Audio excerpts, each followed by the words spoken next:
శాంసన్ దెలీలా కోసం అంకితం అయిపోయాడు. దెలీలా ఆకర్షణలో పడి, వినండి, బుద్ధివాక్యం చెప్తున్నాను వినండి. దెలీలా ఆకర్షణలో పడి తను ఏమైపోతున్నాడో కూడా గ్రహించల. ఈరోజు అభినవ సంసోన్లు చాలామంది ఉన్నారు, సంసోను అమ్మలు చాలామంది ఉన్నారు. సంసోను అనగానే పురుషులకు సంబంధించిందిలే అని పెట్టొద్దు ఫేసు నువ్వు. సంసోను అమ్మలు కూడా ఉన్నారు. ఆనాడు దెలీలా స్త్రీ రూపంలో ఉంటే ఈనాడు దెలీలాలు రకరకాల రూపాల్లో ఉన్నాయి మనకు అందుబాటులో. ఈరోజు చాలామంది తమ ఆత్మీయతను చల్లార్చుకొని భక్తిని నాశనం చేసుకొని ఈ లోకము లోక ఆకర్షణలు అనే దెలీలాల ఒళ్ళో తలకాయలు పెట్టి నిద్రపోతున్నారు భక్తిపరులు.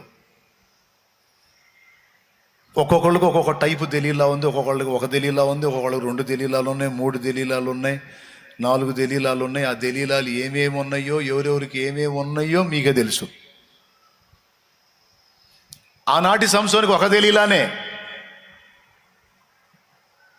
శత్రువుల గుండెల్లో నిద్రపోవాల్సినోడు, శత్రువుల్ని నాశనం చేయాల్సినోడు, శత్రువు మీద యుద్ధం ప్రకటించి వాళ్ళని తుత్తునీయలు చేయాల్సినోడు, తన గొంతు నిలువున కోసిద్దని తెలిసి కూడా, తన జీవితాన్ని సర్వనాశనం చేసిద్దని తెలిసి కూడా దాని బొంద, నేనంత తిక్కలోడినా, నేనంత వెర్రోడినా, ఆఖరి నిమిషంలోనైనా సరే అలా అన్నానంటే ఇలా బలం వస్తుంది, ఎవరినైనా అలా ఇచ్చేసేస్తాను అనుకొని దెలీలా ఒళ్ళో తలబెట్టి నిద్రపోతున్నాడు సంసోన్. పాపంతో చతురాడుతూ ఉన్నాడు. Confidence, over confidence. ఏంటో తెలుసా? నేనంత తేలిగ్గా చిక్కనులే అని. పాపం గొప్పతనం నీకు తెలుసా? నువ్వు టచ్ చేసినప్పుడు నువ్వే టచ్ చేస్తావు, తర్వాత దానికి ఎంత ప్రేమ అంటే నువ్వు వదిలిన అది వదలదు. త్రాగుబోతులను అడగండి, మీరు కావాలంటే త్రాగుబోతులను అడగండి. దరిద్రం నుంచి బయటపడాలని నాకు చాలా ఆశ ఉందన్నా, ఏం చేద్దాం, నన్ను వదలటల్లా. సాయంత్రానికి జేబులో డబ్బులు పడంగానే ఇక రా రా రా రా అని లాగుతుంది. పోతున్నాను, నాశనం అయిపోయింది నా జీవితం అన్నా అని ఏడ్చేవాళ్ళు ఉన్నారు. ఈ మనుషులే స్టార్టింగ్లో ఏం డైలాగులు వేసేవాళ్ళు తెలుసా? ఎవరు? నేనా? బానిసా? అందరిలాగా నన్ను ఆలోచించొద్దు, ఎచ్చులు అందరిలాగా నన్ను ఆలోచించొద్దు. నేను ఏదైనా సరే మితంగానే ఉంటాను, నేను లైట్ తీసుకుంటా ఏదైనా. అస్సలు మన లిమిట్స్ క్రాస్ చేయం. అబ్బా, ఎవరు కొత్తగా ఎంటర్ అయినప్పుడు ఈ మనిషే లిమిట్స్ క్రాస్ చేయడంట. ఎప్పుడన్నా సరదాగా అట్లా కొంచెం అట్లా పుచ్చుకొని, అది కూడా కరెక్ట్గా ఉంటాడంట. తన స్టెబిలిటీ మీద, తనకి తన నిగ్రహం మీద తనకి కాన్ఫిడెన్స్ ఉందంట. కాన్ఫిడెన్స్. ప్రతి ఒక్క త్రాగుబోతు ఈ మొక్కే మాట్లాడతాడు స్టార్టింగ్లో. అప్పుడు మందు సీసా కూడా అట్టుంటుంది. మందు సీసా కూడా ఈ మాటలన్నీ మాట్లాడుతున్నప్పుడు చివరికి ఏమైందో తెలుసా? చివరికి వీడిట్ అయిపోతాడు. మందు సీసానేమో రాదా? నేను చెప్పింది ఏమైనా అర్థమవుతుందా? ఎంతమందికి అర్థమవుతుంది?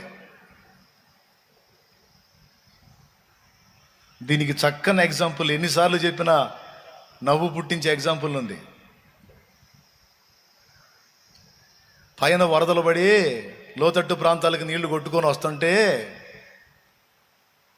ఈ లోతట్టు ప్రాంతాల్లో ఉన్నోళ్ళు ఆ పైన ఊళ్ళు కొట్టుకొని పోతుంటే ఈ లోతట్టు ప్రాంతాల్లో నది ప్రవహిస్తుంటుంది కదా, వీళ్ళు పెద్ద పెద్ద గడకట్లేసి దొరికిన సామాన్లు లాక్కుంటున్నాడంట.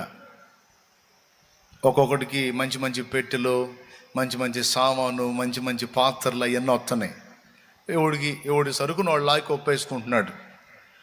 పాపం ఒక్కొక్కడికి పైన అడవుల్లో టేకు కలప దొంగలు ఉంటాయి చూడు, పెద్ద పెద్ద మొద్దులు, అవి కూడా కొట్టుకొస్తున్నాయి. గడకట్లేసి లాక్కుంటున్నారు. ఒక్కొక్కటికి టేకు మొద్దులు దొరుకుతున్నాయి. పాపం ఒకడు పొద్దుగూకులు లాగిన పప్పుగుత్తులు కత్తిపేటలే వస్తున్నాయి అంట. పప్పుగుత్తులు కత్తిపేటలు ఉల్లిపాయ బొట్టలే వస్తున్నాయి అంట. వాడికి సరైన సరుకు ఒక్కటి కూడా దొరకలేదంట.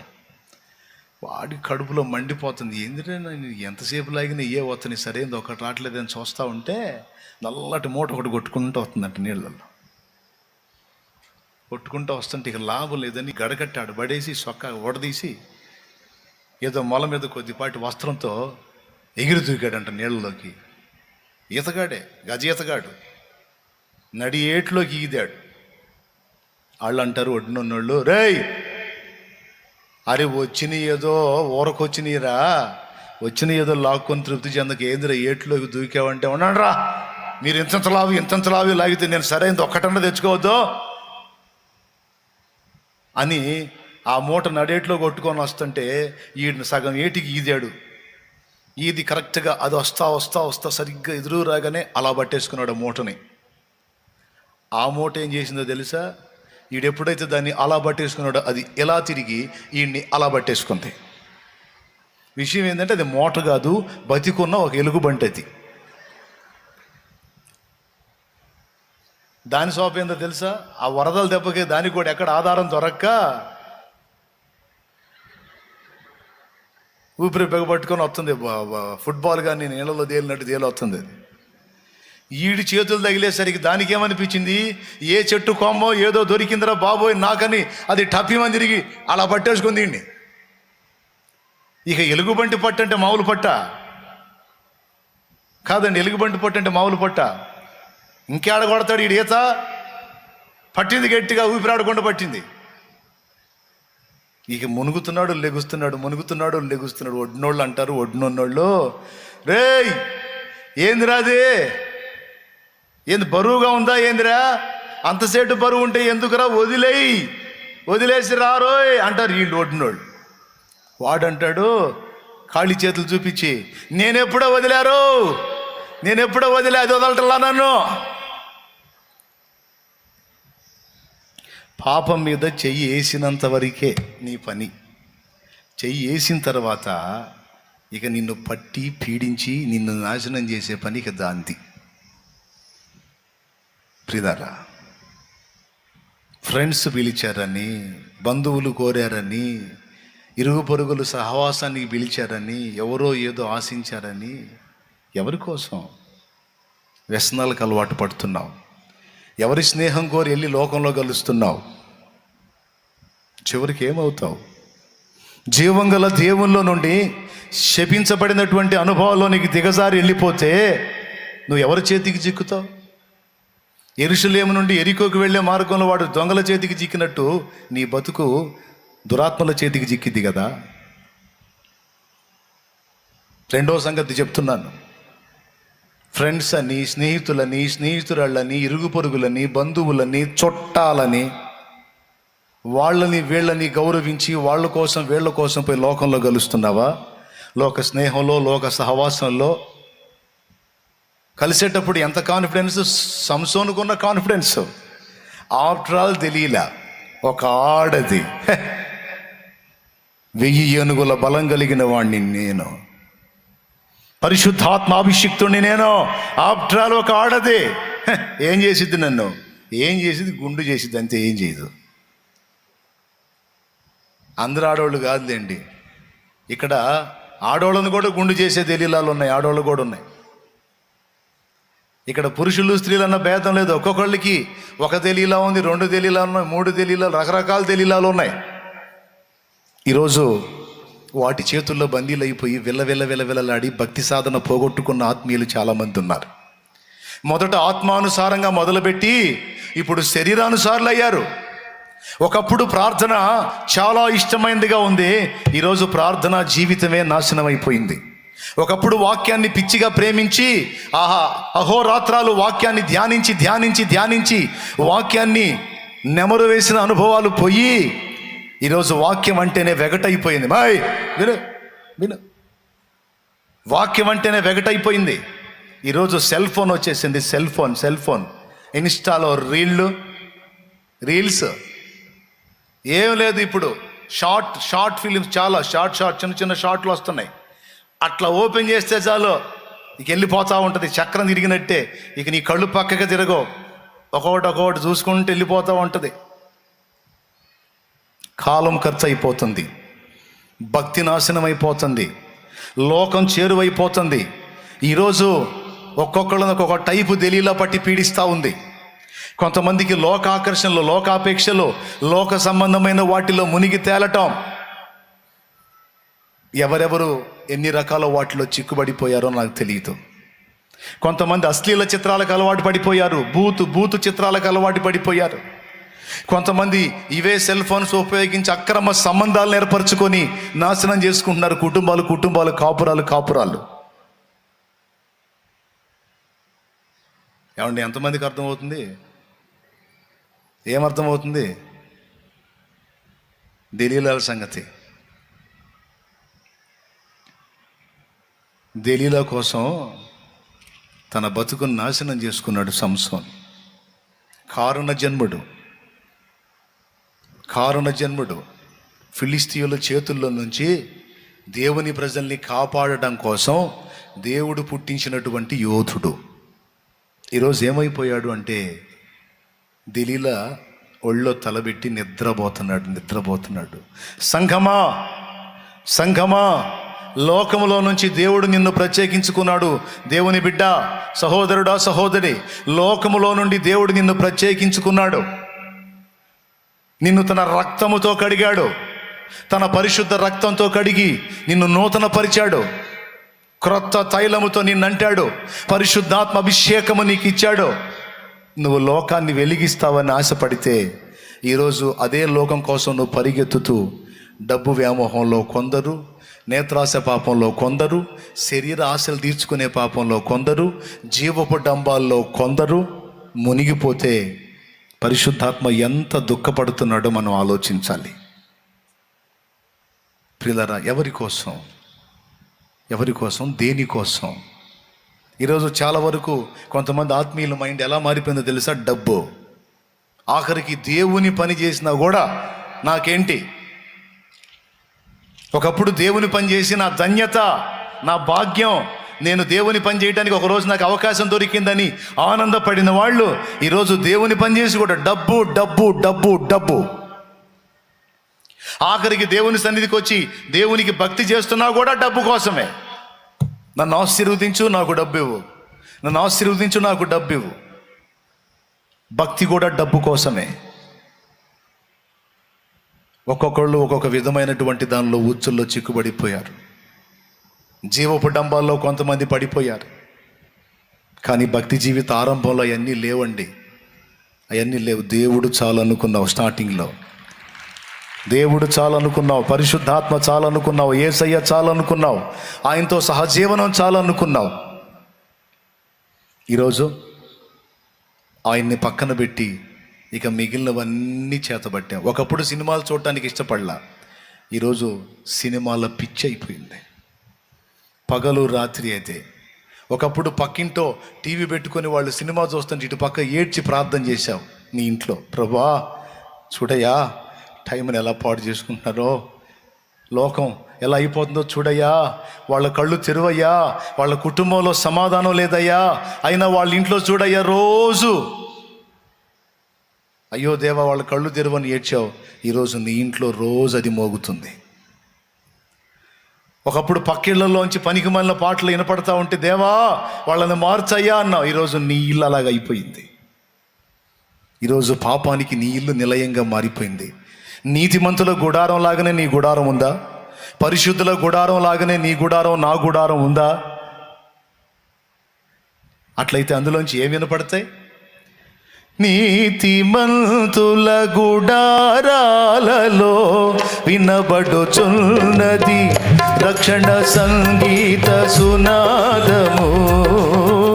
నీతిమంతుల గుడారాలలో వినబడుచున్నది రక్షణ సంగీత సునాదము. నీ కృప నిత్యముండును, నీ కృప జీవము, నీ కృప వివరింప నా తరమా యేసయ్యా. నీతిమంతుల గుడారాలలో వినబడుచున్నది రక్షణ సంగీత సునాదము. నీతిమంతుల గుడారాలలో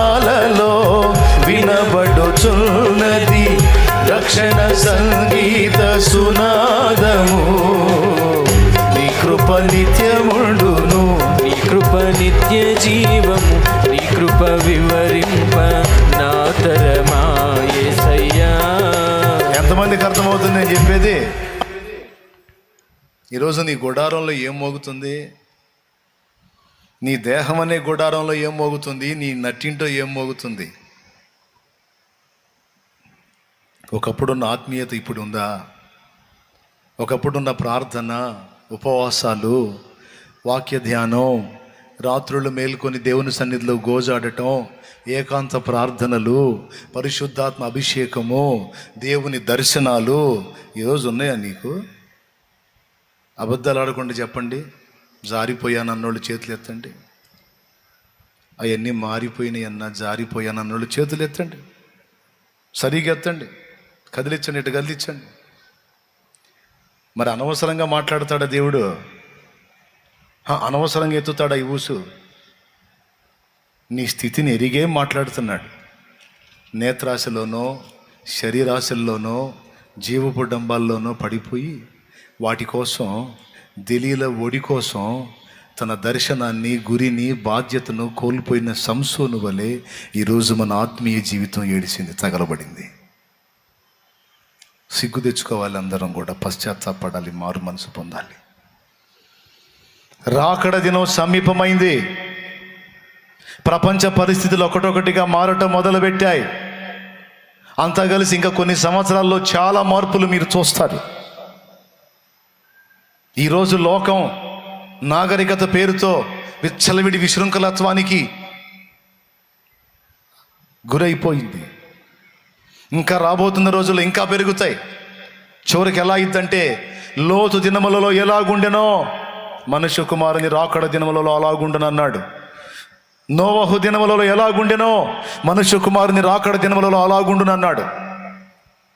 జనులు తినుచు, త్రాగుచు, కొనుచు, అమ్ముచు, నాటుచు, కోయుచు, పెండ్లికిచ్చుకొనొచ్చు, పెండ్లి చేసుకొనొచ్చు. దేవుణ్ణి విస్మరించి, దేవునికి భయపడటం పక్కన పెట్టి పూర్తిగా ఇలా లోకానుసారులుగా మారిపోయే అవకాశం ఉంది. అలాంటి దినాలు మీకు వస్తాయి. కానీ మీరు నోవహు వలె మీ భక్తిని కాపాడుకోవాలి అంటాడు దేవుడు. మీ ఇష్టం అండి, మీ ఇష్టం. నా ధర్మం నేను చెప్తున్నా. నేను కాపాడుకోవాలి, నా వాళ్ళు కాపాడుకోవాలి, మీ మట్టుకు మీరు కాపాడుకోవాలి. ఎక్కడెక్కడ జారిపోతున్నావో, ఎక్కడెక్కడ దేనికి చిక్కావో, దేనికోసం పరిగెత్తుతున్నావో నీకు నువ్వు పరీక్షించుకోవాలి, నాకు నేను పరీక్షించుకోవాలి. ఏది మనల్ని ఏళ్తుందో, ఏది మన మీద జులుం ప్రదర్శించిందో, ఏది మన మీద పెత్తనం చేస్తుందో, దేనికి బానిసలం అయిపోయామో ఎవరికోళ్ళు వివేచించుకోవాల్సిన సమయం ఆసన్నమైంది.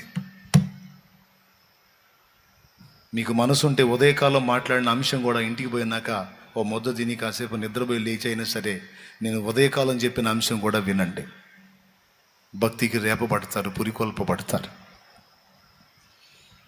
నేను ఈరోజు ఇంతమందిగా మీరు కూర్చున్నారు. ఈరోజు ఇక్కడ ఉండి చెప్పి కాసేపట్లో వెళ్ళిపోయేవాడిని నేను. కానీ మీ భక్తి సాధన మీరే జాగ్రత్త చేసుకోవాలి. రేపు కడబోరం రోగినప్పుడు, దైవ కుమారుడు అక్కడ ప్రత్యక్షమైనప్పుడు, పరిశుద్ధులంతా పెకపెక ఎత్తబడుతున్నప్పుడు నీవు కూడా ఆ ఎత్తబడే గుంపులో ఉండేటట్టు జాగ్రత్త పడాలి. నీవు కూడా ఎత్తబడే గుంపులో ఉండేటట్టు జాగ్రత్త పడాలి.